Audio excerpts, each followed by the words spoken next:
Ta-da! What is poppin', everybody? Ooh, I'm gonna get closer. I'm getting closer. Okay, cool.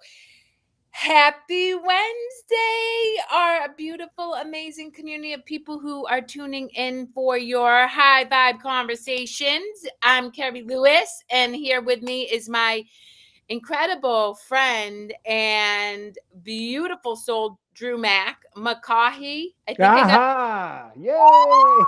McCaughey. Yo, can I just tell you? I was walking on a 5-mile walk. I'm like 3/4 in, and all of a sudden your name came to me. And that truly is flow state, by the way, people. It's like you're not thinking about anything and you're like, oh, McCaughey. And I'm like, got it. That is flow state. It is. What's cooking? Oh man, there's all sorts of stuff cooking. Yeah, I have a ton percolating in my brain too. And since you led last time, I want to jump in real quick and talk to you and our audience about the intuition of children and the importance of honoring your feelings and speaking your truth. And what I mean by that is I work with a lot of clients who are parents, and quite often I get phone calls saying I'm about to lose it and I have to keep it together for my kid.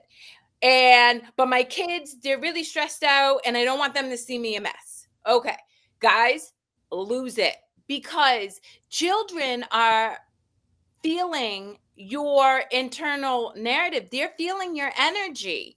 They're feeling your angst. And so kids naturally are more intuitive, not because we're not all intuitive, but because we have kind of suppressed that part of us, whereas kids haven't been conditioned by society yet. And so they're just picking up on what they feel. That's just real. And then what happens is, parents, I experienced this as a child. For me, I'm like, yo, mom, what's going on? I feel something funky. And mom's like, no, everything's good. It's great. Yeah. Meanwhile, she's like, and I'm like, okay, I'm crazy. There's something wrong with me. And so now not only are children picking up on your energy, but now they think something's wrong with them because they feel like they're picking up on your energy.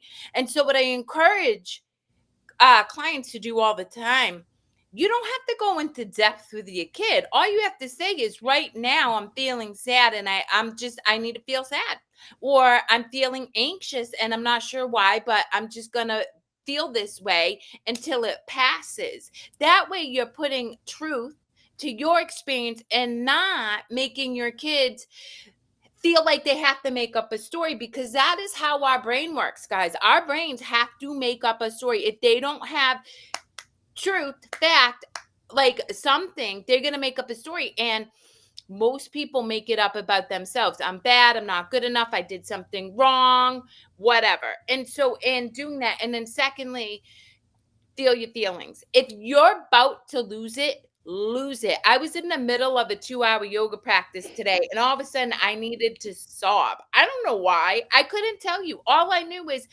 my body said, you got something to release. And I allowed myself to do that. And then 5 minutes later, I'm light as a feather, vibing the music, getting ready to do the show. So if you don't allow yourself to honor what's coming up for you, you suppress it. And then, right, you're going to be living at the Reiki's office. You're going to be working with Drew, working with myself, because you'll constantly have these pockets of energy that need to be released, and all you're doing is trapping them down. So that's my pedestal today, Drew. What are your thoughts on all that I had to say? Well, a couple things actually. The one is for the kids, by you telling them, "Hey, nice job, you picked up on that." You're giving them permission to go, "Mom, Dad, it's okay." Ooh, that's so good, Drew. Yeah. Yeah, I mean, you're giving them permission to show compassion, right? And to help you get through whatever you're going through. That's a huge lesson for a kid. Yes. Enormous lesson. And it gives them the confidence to know that they're supposed to be picking up on that, right? And to feel their fears. Yeah. That's my thing is, right? If Yeah. we don't feel our feelings, then we're teaching our kids that it's not okay to feel To the shut everything down, yeah, right? Just yeah, ignore it. Like, I remember that's when I was a kid, and my parents were going through a divorce. That's what I did because I didn't know any of this stuff, right? yeah. So, yeah, I think that's amazing. That's just now the other thing I would say is if you're going to lose it, go somewhere quiet and private and lose it, right? You'd say to your kid, whatever, hey, look, I just got to go and get rid of this. Yeah. I'll be back when I'm done. And then when you come back, you've also given your child permission to go, Mom, Dad, it's okay. you know, so Well, also you show your kids it's okay to take care of themselves. yeah, And like I shared with I forget who, this past weekend, I was at the emergency room with my daughter. She's projectile vomiting, high fever, feels awful. She's in bad shape, right? And I'm happy to hold space for her until mom needs to take care of herself. And so when I went out to go get her medication, I happened to be driving by uh crystal store, and I'm like, "Oh, I'm going in there." I immediately connected with the owner. She and I had a beautiful conversation. I got this crystal that I was called to pick up, and my daughter called me, Mom, you've been gone a long time. I'm like, babe, mom's just recharging her energy. I will be there to cuddle with you in a half an hour. And I didn't feel guilty. And when I was back with my daughter, I was able to hold space for her mess because I wasn't depleted or feeling like I just needed to be with her. And in doing that, that gives her permission to say, Mom, right now, I don't want to spend time with you. Or, Mom, right now, I'm feeling sad and I just want to be by myself and feel safe doing that. Like there's nothing wrong with her being able to take that space for herself. yeah, that's another great example of what I say all the time. A lot of people say it actually. You can't get sick enough to help sick people get well. So go take your time, go recharge. I Yes. mean, get yourself back in tune, and then come back. There's nothing wrong with Yeah. it. It's a guilt thing, man. I can't even tell you. I just talked to so many people who are just seeped in this ideology that they have to feel guilty. That like, and I'm constantly telling people, give yourself permission to let yourself off the hook. Like the only person who's suffering by you feeling guilty in the long run. I mean, granted, you and me could get really deep in, we're all connected, but where you're at is you. You're yours. Do you feel good when you feel guilty? No. So what can you do to feel good? What if you just say, "Oh, I'm giving myself permission to take care of myself so then I can take care of somebody else in a more meaningful and loving way," rather than what most people end up doing is go to feeling like they're obligated. And then guess what happens? You resent the fact that you're doing the thing that you started off loving doing. You love it, you love that person, you want to be with them, but you're so depleted. Now you come to a place of resentment, and then it just feels even ickier because again we all feel people's energy. So the person that you showed up in love for now feels like, oh, this person feels icky, maybe I'm too much for them. And right, it just is a vicious cycle. Yeah. Yeah. And, you know, you can only do what you can do about your energy. Now, the good news is when you hold your energy high, you're having a really good influence on everybody. Yeah, And so the more you can do that, the better you get at it, right? That's number one. And the better you get at it, the better it gets. yeah, So it's just practice. And like I recommend, and so do you. You get up and do a workout. I recommend people take the time first thing in the day to set their tone for the day, and do the best they can to hold it as long as they can. And then when something comes up, take your time away and come back later. Right? yeah. So there's nothing wrong with it. But I mean, I think that goes to what you and I were talking about earlier this week, which leads into what I originally had wanted to talk with you about is permission. Yeah. Giving ourselves the permission. And I think so often I see people stuck in the ideology of others, right? You have to perform. You have to. I'll tell you a funny story. I was working out yesterday, and I always listen to motivational speakers. I actually love the music they put in the background, and I love certain messages. But there is one specific, very well known person who's always like, you got to hustle and grind. You got to be up at 3. You got to be the better person, better than the next person. I'm like, well, that feels like crappy energy. What if I don't? What if I get to love everybody who does the same thing as me? Right.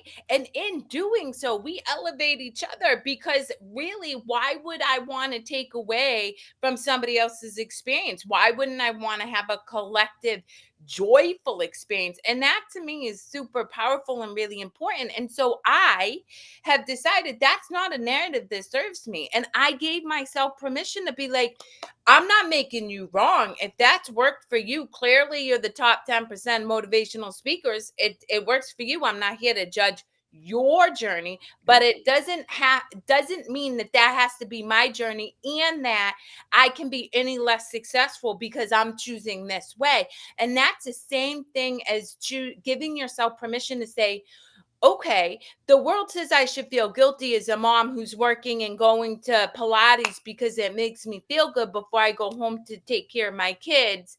Instead, you just say, I'm going to go to Pilates because it makes me feel good. And then I get to go home and be present for my kids. Yeah, right. Exactly. Yeah. different perspectives. So it's permission and perspectives. Yeah. Yeah. And it's really just allowing yourself to, and I tell people all the time, and I imagine you tell people similarly, right? You have this flow state activation that you share with people, and they cultivate it every morning. I have my own methodology. But the reality is neither one of us can save somebody, because at the end of the day, we can't get into their brain and say, it's okay to do things differently. It's okay to think differently. It's okay to say, I'm not going to sit in guilt because my mom is crapping all over me. And the past 50 something years, I'm used to sitting in guilt. I'm just not going to feel guilty anymore. And moreover, I'm going to make a choice that makes me feel good rather than out of obligation because she's my mom. Right. Yeah. It's, and the other thing that's happening, and not to get too far into the spiritual world, but we should go there, because the energy of consciousness, just the energy in general, I mean, solar flares, earth energy is moving faster than ever. And it's going to have a different influence on different people depending on where you are.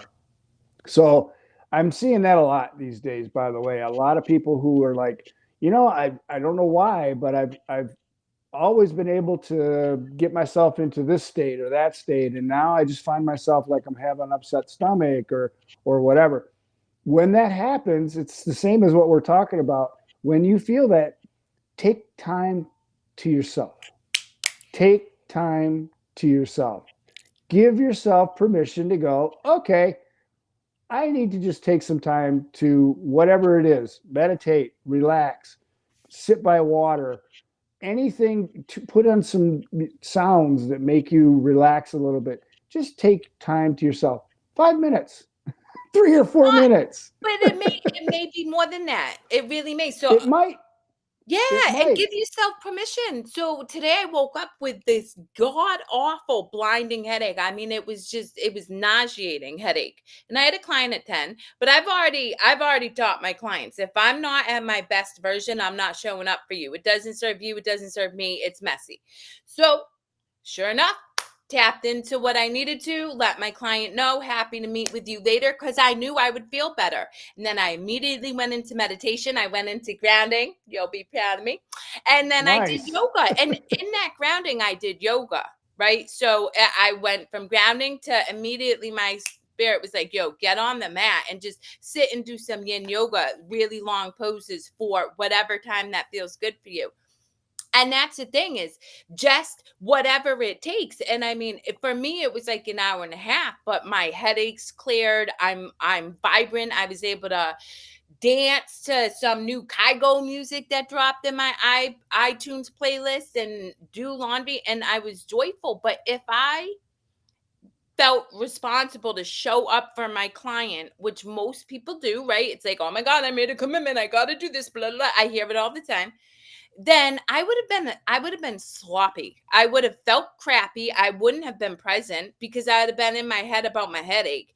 And I wouldn't have served either one of our energies. So it wasn't good for me.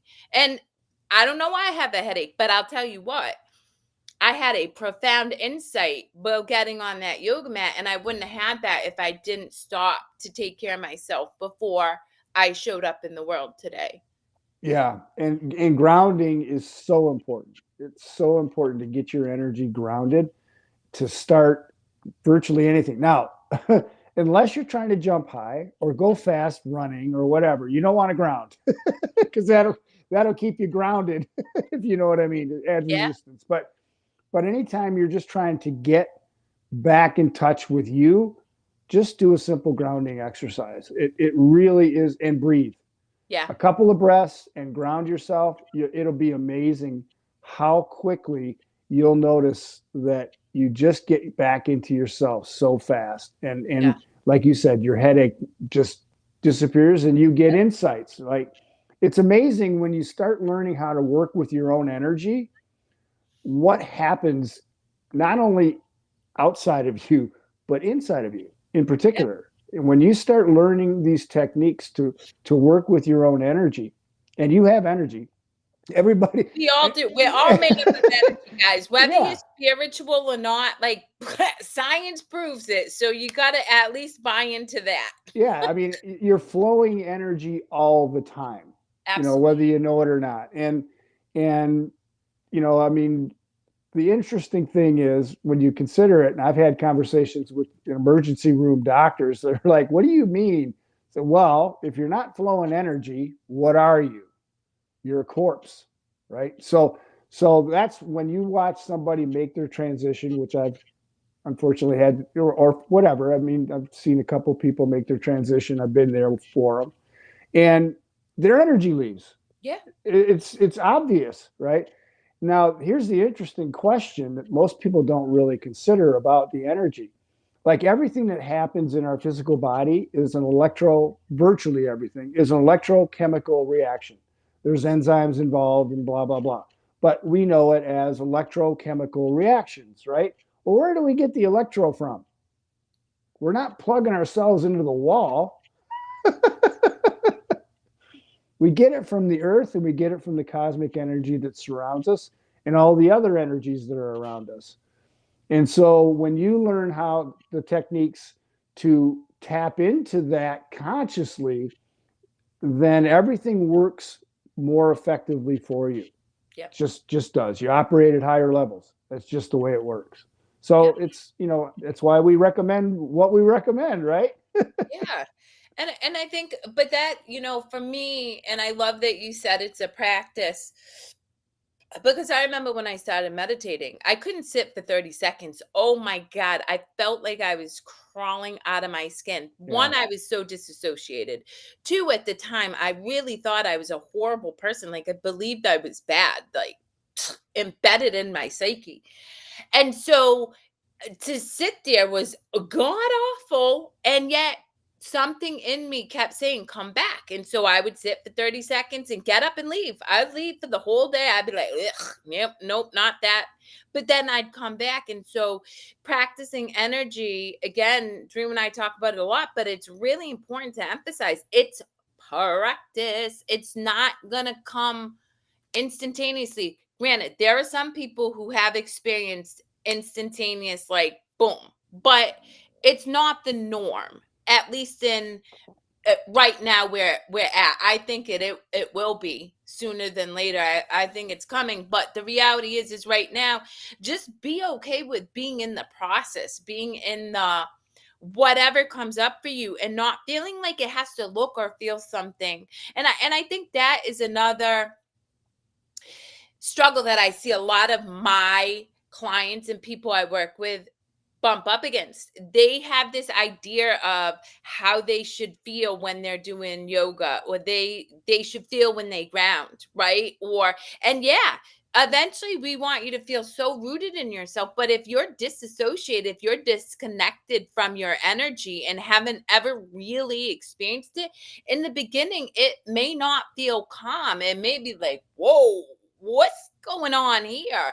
But just trust the process and just stay curious and give yourself permission to keep staying curious, and eventually you will certainly be able to get to a state where Drew and I can get to really quickly, and at times not really quickly. Like, it took me a while today to move through this headache, but it worked, and then I got some beautiful things out of it.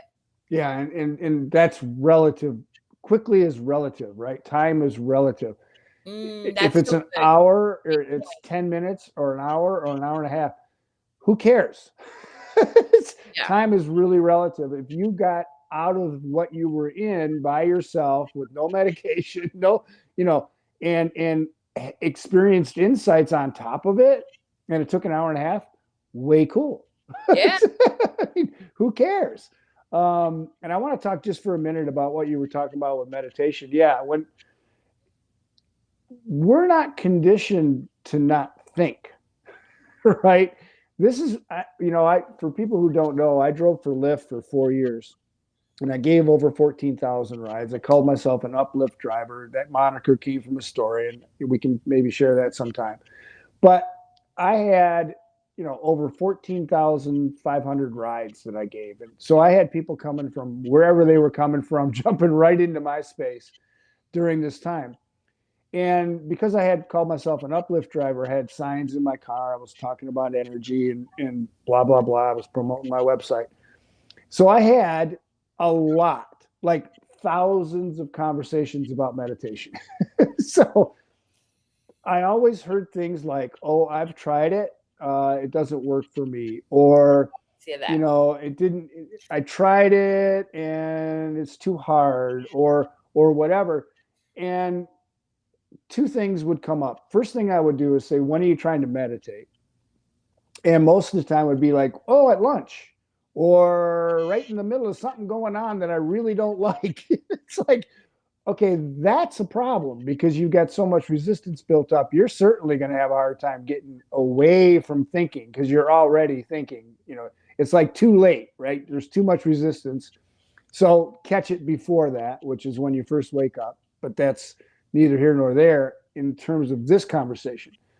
What I want to talk about is what I teach people to do is use their thoughts. Our thoughts are energy. So we're talking about energy. So our thoughts create energy.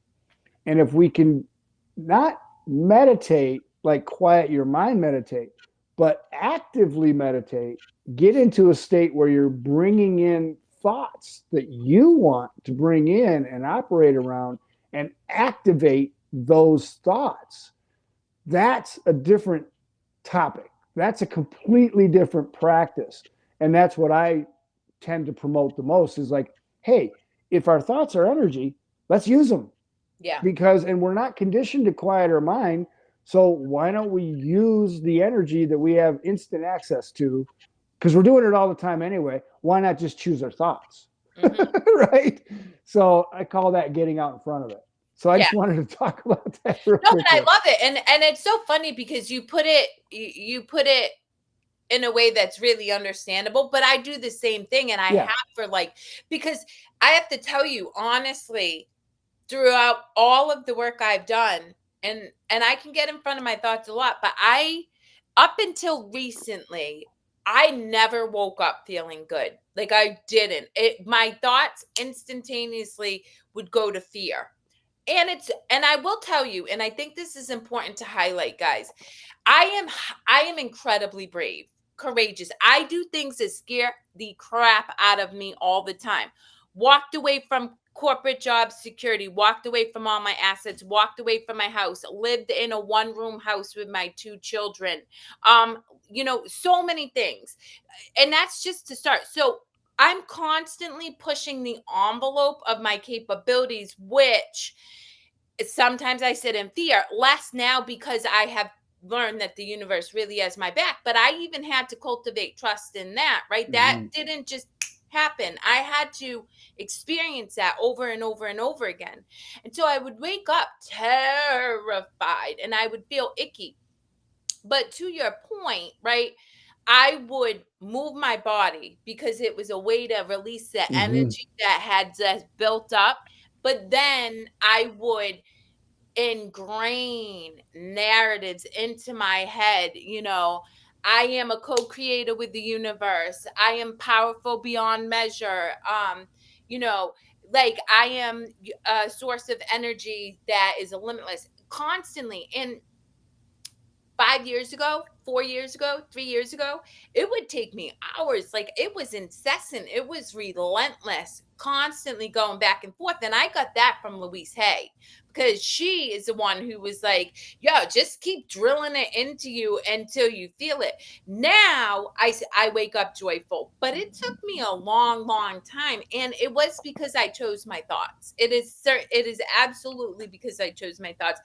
And I had to, because I was constantly doing hard, scary, unknown things. It's just how I live my life, and it's gotten me to this beautiful expression of who I am. And yet doing things that aren't familiar to you are scary. And so being able to talk yourself through that and being like, dude, you're not a loser. You're not a bum because you live with your sister. You're brave. You're powerful. You're creating something that visually may not present itself now, but fast forward, you're creating this beautiful life for yourself. And I just kept drilling it in. And so you're right. Thoughts are super, super powerful. My only caveat that I'll say, Drew, and I really, again, I forget who coined this phrase, but I see it a lot, is spiritual bypassing. So today, like I said, I cultivate joy. I experience joy. But if I need to cry, and I don't even need to know why I need to cry at this point, I cry. And what I do want and impress upon people is that things come up so you can release them. So you can. Mhm. So yes, we want you to get back to joy. I get back to joy like this. I mean, I lost 5 people. Somebody, a mother figure to me last year. Man, I found out she died. I was back in joy within an hour. But I allowed myself to feel my feelings around the physical loss of her. Because if you don't, again, that goes back to trapping energy. And that also goes back to then having to continuously work with a Reiki healer, a Yeah. polarity, because you're not allowing yourself to release that energy. So I always try to impress upon that, because so many people want to just sit in the joy, and you'll get there. You will, but you have to feel the whatever's coming up too. Give yourself permission. Yeah, always. Which is so interesting, because even I sometimes, once in a while, I'll have a hard time giving myself permission. But if you understand that it's just conditioning, if you know that it's not real, It's not it's not real. real, then you get to experience something different. I was talking to Nana's co-worker, who's this awesome comedian. He works in car sales, but he is just hilarious. And we were talking about professionalism. And I was like, well, what is professionalism? Because my idea of professionalism certainly would not be what the owners of your company think is professional. But that doesn't matter. It's what works for me. I feel good showing up with no bra, covered in tattoos, swearing, not wearing skulls all the time and crystals. To me, that's professional. But to another person, that may not be. And so it's giving yourself permission to create the belief that makes you feel good in any given moment. Right. Yeah. Yeah, I love it. It's fun, and life is supposed to be fun. It really is. And the universe drops in and gives me the best opportunities to have fun, because I'm telling you, I got out of yoga and I'm like, oh, I got to do laundry. And all of a sudden, I look in my iTunes. I love iTunes because it just tells you when random people have new releases. And it was Kygo, and it's like whatever that music is, high vibe music. And I'm like, oh, I'm gonna listen, and I'm like having the best time with myself, dancing like I'm at a club. And it was so I And now I'm here having more fun. Yeah, I mean, it's pretty amazing. Yeah, I know you and I can share a lot of stories that happened to us just when you're keeping that high vibe. You got to keep an But I eye think out we because should share those stories, Drew, because I think the reality is it feels really foreign to people. And again, I have my show, What's Your Story, which you're interviewing on tomorrow. cool. Shameless plug, guys. But no, the point is our stories are a superpower. You know, it really is, because if you can give a story, then it feels more relatable. It feels more tangible than just talking about something that could feel really, really obscure. So share a story. Sure. So this past weekend, um, I had a thought that there was a specific group of people that I was like, for those of you who don't know, I drive a pedicab with a trailer around the University of Michigan, and I have an intention that I want to get into a co-creative, mutually beneficial relationship with a group of students. Yeah, So and got students in Kerry. and Carrie. And so out of the blue, no phone call. A lot of times I'll get phone calls from these guys. They just showed up. And it was at the end of the night, like the perfect timing, because I had the opportunity to have a conversation with them because it was at the end of the night. I wasn't rushed to go anywhere else. It was the last ride of my night. And so we had this really amazing high level conversation, and it just came out of the blue. But I thought about it about an hour before that.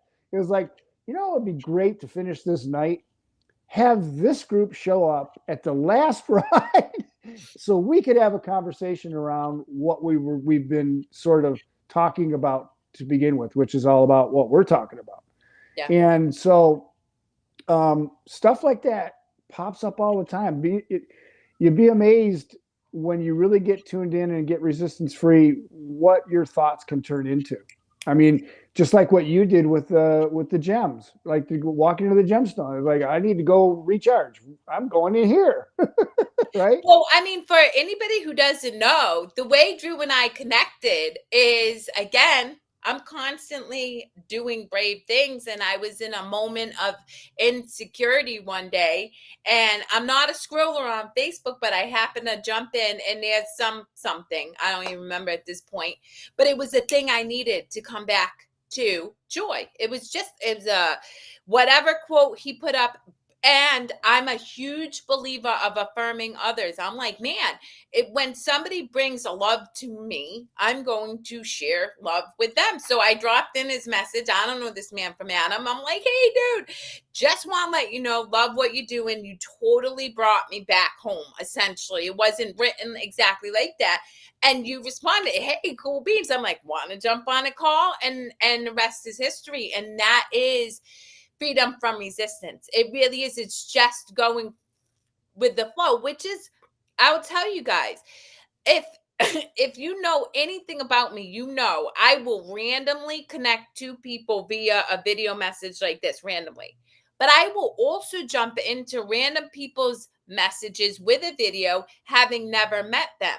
And the people who respond, I know I'm in flow with because they respond. And I get a lot of resistance. Some people are like, yo, this lady's crazy. They don't respond or they'll block me but I don't get mad. It just tells me that we're operating in different consciousness and that's okay. Like, cool. But if I'm vulnerable and being like, then I'm going to meet people who are like minded. And then we're just co creating mutually beneficial relationships, which is how this show started. Exactly.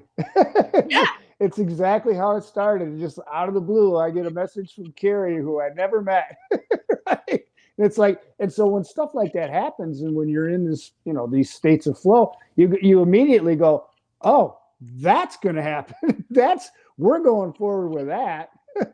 Right? Yeah, because we literally, it just came to me. I'm like, want to do a show with me? You're like, I never thought of doing a show. I'm like, let's do a show, see where it lands. And, Yeah. it's been fun. I have such a good time. Yeah. But, something I tell my clients, and I'm curious what your thoughts are, is I tell people to stack evidence, right? So in the beginning, where I was really disassociated from myself, very disconnected, right? I would have little synchronicities, something small. I can't even think of one now, but for something told me write this down as evidence, because our ego has been in control for so long. Our overthinking mind is immediately going to say, no, no, no, no, that was just a coincidence and that's not real. And so I tell my clients, I tell people all the time, stack evidence, get a journal. It doesn't have to be big, and just write boop, boop, boop. That way, the next time it happens, you write that down. And then when your ego's like, that's not true, you can't co-create, you can't do this, you really, because I have two pieces of evidence that suggests I can. And then you let yourself remain open again, and you stack evidence again. And then eventually you have so much evidence, it's undeniable. Your ego cannot contend with all of the moments that you experienced that. Yeah, that gets you into that knowing state. And there are no coincidences, there are only cooperative incidences. That's it. And so once you get into that actual knowing of that, Yeah. then you catch them and you just go, wow, that's cool. Thank you, thank you, thank you. I appreciate that. That was cool, guys. Nice. It just starts stacking up. And I Yep. love that stacking up. You're building momentum. Yeah. Everything in energy is about momentum. It's either moving you where you want to go, or it's moving you where you don't want to go. And you have 100% manageability of that. I'm Yeah. not going to say control, because control is too strong a word, but you can learn how to manage that much more effectively. Yeah. And the better you get at managing that energy, then the better things get. Like we always go back to, but it's all up to you, and it takes practice. It just takes practice. But It when you takes. stack them up and you get the evidence and you get the knowing, it's just like the radio analogy I use. I can't see those radio frequencies out there. I can't hear them. I can't taste them. I can't touch them. I can't, they're invisible to me in my senses of the world. But guess what? I know those frequencies are there. And if I want to listen to 97.1 FM all day long, what do I got to do? I tune my tuner to that frequency, Yep. right? And Yeah. so that's the same thing here. Whoops. Yep. And the thing is, I love that. And going back to like really what we wanted to drill into today anyway, which is giving yourself permission. You share often about the guy who caught himself saying he Yeah. didn't want to be at work, and he was able to convince himself, well, yeah, like through thoughts, that he was going to have a beautiful day. And it's giving yourself permission to be open to a different experience, right? You don't have to go into your 9 to 5 and just have it be this monotonous humdrum of a day where you just go through the motions. What if you give yourself permission to experience joy? Like, one of my intentions every morning is to laugh well. Laugh well. And my signature is laugh well and often. Because again, I can make myself laugh on a dime and laugh at myself. I do not take myself seriously at all. Nan and I go out dancing. I mean, he has a lot of rhythm. He's a Ganya man. He free flows. I look like a stiff Rick. But I laugh because I'm still having fun and I'm enjoying it, and I give myself permission. And that can be your experience anywhere, whether you're encountering strife with your parents, like in a conversation, or give yourself permission to have have joy when you're talking to a teacher with regards to your children, right? If you go in and, oh my god, I have to talk, it's gonna feel crappy. But if you're like, this is gonna be a great conversation, and regardless of what comes of it, it's gonna like bring me joy, then you're more inclined to have that experience. Yeah, you're setting your intention. Yep. You're setting your intention for the outcome. So yeah, it's amazing how much control you have over what your thoughts are and where you go. It's just, people are conditioned. It's all about conditioning, right? It It, is. it, it It is. so It's just is. all about conditioning. It's the same with any athlete. The better athletes are better conditioned to the muscle memory that they choose to condition themselves to, et cetera, et cetera, et cetera. It's just people don't tend to take the time to understand it. Number one, and then number two, to do that work. And it's the most important stuff you can do. Yeah. And Like, you're so right. Like, I'll give you another example of conditioning, right? I am hands off politics, guys. I'm gonna keep it 100. It's a big, messy, sloppy crap show. Just is, right? I know this. So I'm hands off. But my daughters, they're in school, they're engaged, they're teenagers.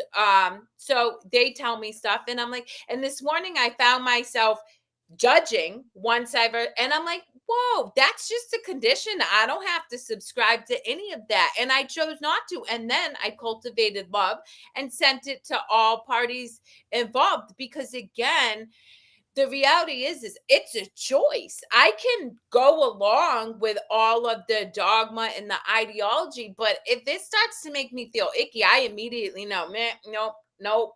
And I mean, you and I both know that's like an illusion anyway. But rather than spiraling there, I'm like, oh, that's just a condition that I was brought up into, but I don't have to believe it. And it doesn't serve me to go down that rabbit hole. So I'm just not going to. yeah, And of yeah, course, my kids always look at me, Mom, you're crazy. They roll their eyes all the time. Okay, Mom. And I'm like, one day you're going to get it. One day. But I'm not going to force my stuff on you. And I don't need to. Eventually, you will experience something that gives you that insight that recognizes that you really do get to decide how you experience this life. And your thoughts will create that life. yeah. It's just, everybody has the aha at some different point in time in their life. And so Yeah. at some point, you're going to get the, maybe mom was right. And if not, that's their journey too. And I think, Yeah, you and I had a conversation earlier this week, and it's hard for a lot of people to understand. But when I'm not an ego, and I live in a duality because I live in this world and there's duality. But when I really come from spirit, I don't love Nana more than I love you. I don't love my children more than I love you. I don't love and I think I truly believe it is the idea of special relationships that, right? And I always tell myself anytime I catch myself like just either putting somebody else on a pedestal or putting myself above somebody else. Worship no idols. Worship no idols. If you can sit in unconditional love for anybody, like anybody, and not because they are a stranger on the subway or because they're my child that I gave birth to or because they're my significant other that I do life with by choice, that to me is what we're from. That's where we're all going home to. And so I really, really work to catch myself in that belief and say, I'm simply meant to love everybody equally without exclusion. Not because of a label or how it is they've come into my experience. yeah. And if you can hold that, then you're influencing everybody on the planet in a positive way, whether you know it or not. It doesn't matter if you know it Well, or not. that's why I won't touch politics and a Yeah, lot of other things because the minute you do, you sit in judgment. You create this energy of judgment, and judgment isn't helping anything. In fact, judgment creates more division.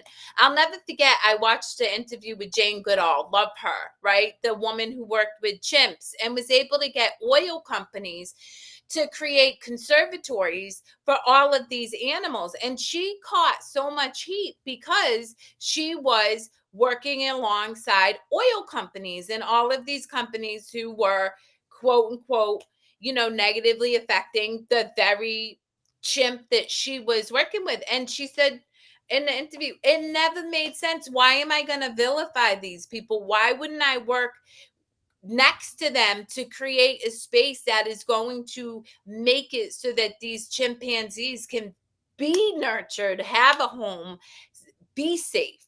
And I was like, you got it, baby. She's yeah, right. yeah, yeah. She was hands down right. And that's, and I just met this farmer the other day, and I'm on my walk and we're just shooting the breeze, and he's like, it's crazy just how divided we've created this country through our ideals. And I was like, I know, I don't care, because at the end of the day, the reality is we pee and poop the same. We make love the same. I mean, different ways, but ultimately we do. We sleep, we eat. We're all parents or children or grandparents to something, somebody. We have so much more in common than we have in differences. And yet we focus on the differences. And guys, that's giving yourself permission to just letting go of those differences and focusing on the commonality. And again, to Drew's point, that gets you in flow state. If you're in love, if you're in joy, what's there to complain about? Yeah, and when you feel bad, you're adding resistance Yep. to the flow of energy, and when you add resistance, you're not in flow. And so it's all about. It's funny because your emotions really are a good indicator of where you are in relationship to how you're operating in the state of consciousness, right? Yep. So we go back to the map. We talk about it all the time. Your emotions are indicators. So if you're not feeling good, if you're feeling guilty, you're not operating at a high level of consciousness. It's just Yep. just indicate it. So if once you become and know that, once you understand that, once you know that, then you now have the ability to go, oh, wait a minute, I don't have to operate here like my friend did, right? Wait, I don't have to operate here. This is not something that I have to do. I can choose to do something else Yeah. and think this and think about this and think about this. And most people don't take that time to make that choice, and they don't catch it fast enough because it is about momentum. So, I mean, momentum is 15 seconds these days in the emotional Yeah. frequency world. So if you think a thought which generates an emotion for 15 seconds, boom, you got another one coming whether you want it or not. That's law of attraction. And it may not, so let's say you're worried about something. It may not be another thought of worry. It could be a thought of overwhelm, or it could be a thought of frustration, or it could be a thought of guilt that comes to you. And just think four of those in a row. So a minute, and you've got a lot of momentum rolling down a track that's really hard to stop. Yep. That's okay. It's all right. But if you can somehow be aware enough on a regular basis to catch that before 15 seconds, no momentum. So you can easily shift and go, wait, I caught it in 10 seconds, no momentum. It's easy for me to shift. Yeah, but it goes back to even before awareness, giving yourself permission. Yeah. Like again, when you're so conditioned, I'll give you a good example. This is a God's honest true story, and I hope he's watching. I have a dear friend of mine. He's 85 years old. I love him to death, man.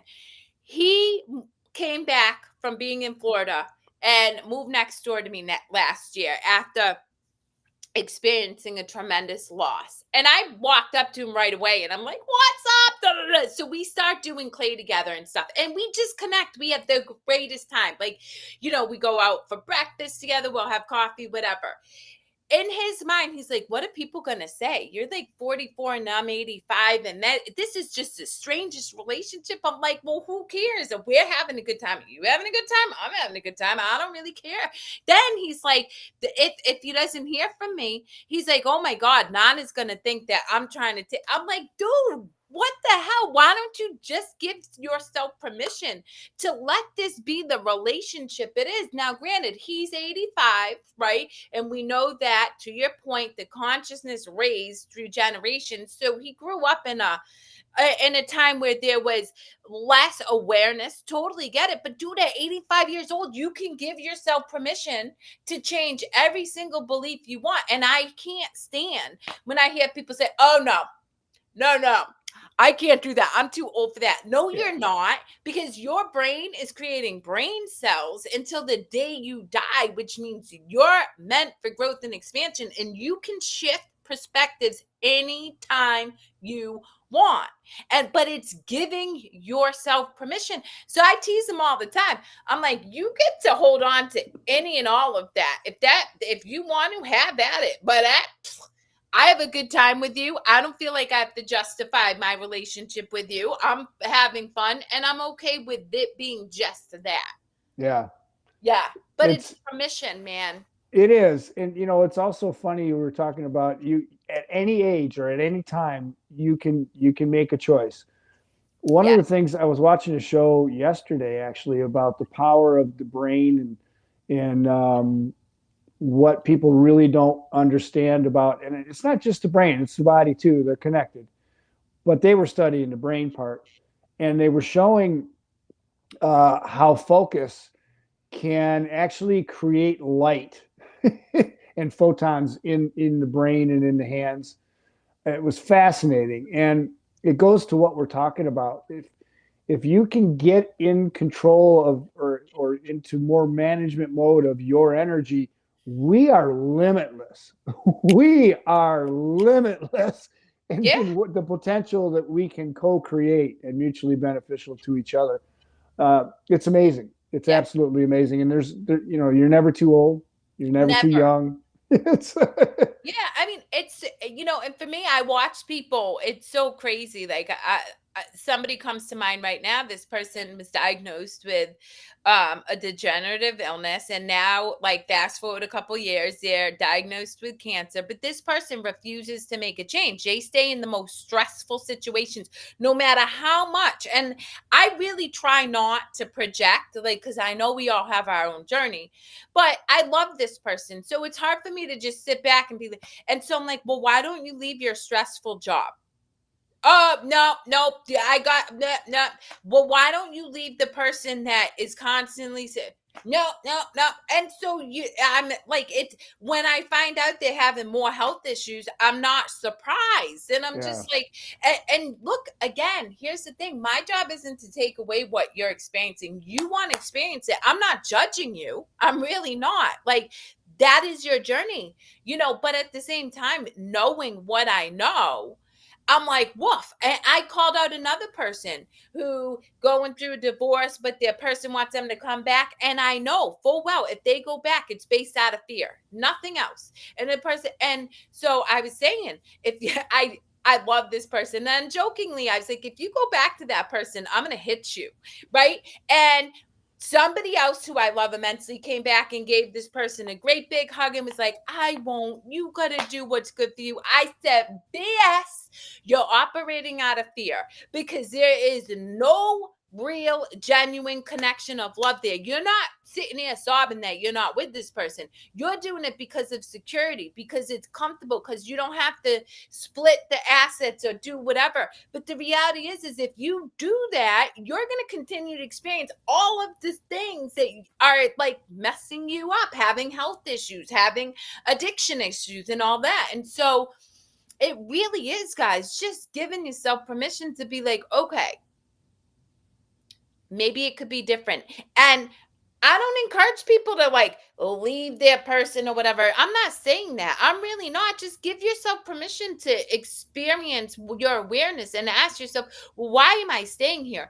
Because again, you know, I love Brene Brown. Guys, I'm gonna say it right now. She helped me get to where I am today. I love her. But she came out with this Atlas of the Map book or whatever that has 62 emotions. And what I understand to be true is we have two. It's love and fear. If you're not operating in love, you're operating in fear. Sure, it may present as all other emotions, discomfort, dissatisfaction, but at the root cause, it's fear. And so if you recognize, oh my gosh, I'm afraid to split up, what's it look like to go through divorce, what, that's okay, just be aware of that, be like, oh, I'm afraid, and that's enough, guys, that is enough. And you get to be able to be aware of that, and then hopefully you give yourself permission to take a small step, like work with Drew, work with me, work with anybody. I don't care who you work with, you don't have to work with me, whatever, but work with somebody to help you start to cultivate that permission and awareness so you can shift into the energy that allows you to co-create joy instead of suffering. good. Probably a good place to end right there, Carrie. Don't you I think, for love the it. week? All right. For all of you who didn't pick up on what Drew and I were putting down, we wish you a joy love, laughter, and curious filled week where you just allow whatever it is to be and not judge it. Until next week, mwah.